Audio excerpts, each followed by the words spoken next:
So I was always raised in a godly home. I'm actually really blessed for that.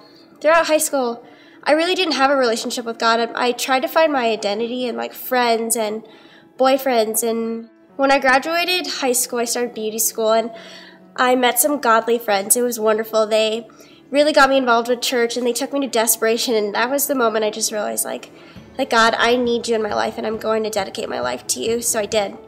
So we started this Bible study at my house. We called it the Lighthouse, and we packed our living room with people, just tons and tons of like youth and young adults. Like, it was so much fun. So during that time when we were doing these Bible studies, I met my ex-husband now. When I met him, I was at the peak with my relationship with God. I was just so on fire doing all these things.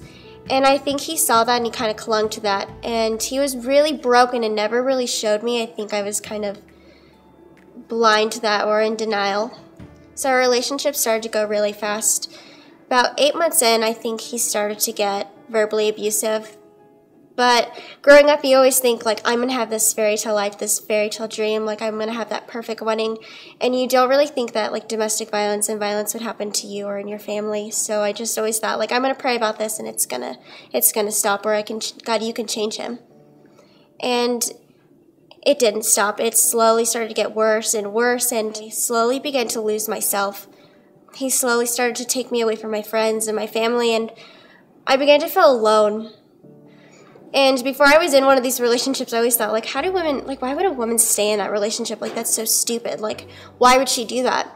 But they break you down and they tear apart your worth, and you just feel like you have to stay.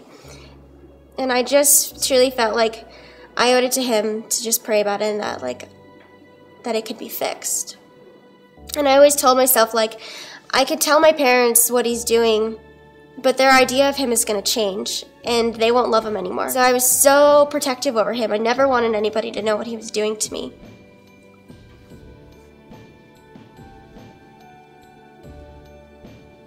We got married May 10th, and it was so stressful. You dream of, like, this perfect wedding day and what it's supposed to be like, and it was just a hectic, uncomfortable day. One morning I woke up and it just felt really heavy. I felt like it was just going to be one of those days, one of those bad days where we got in a really bad argument, and little did I know it would be the worst night he had ever been violent. The night ended with the police being called, and he ended up going to jail for the weekend. There was times I remember feeling so low and like I was stuck. I wanted to give up on everything. All the time I had these thoughts, like, I don't want to be here, like, he doesn't love me, and nobody knows what's going on. But God's voice was always there saying, but I desire you, but I love you. And that's what kept me going. One thing I realized through all of this is I was never alone. God was always there with me, and he could turn something so ugly into something beautiful.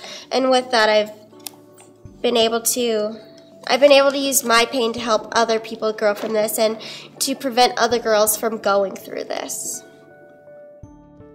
He reached down from heaven and rescued me. He drew me out of deep waters. He rescued me from my powerful enemies, from those who hated me and those too strong for me. But the Lord supported me, and he led me to a place of safety. He rescued me because he delights in me.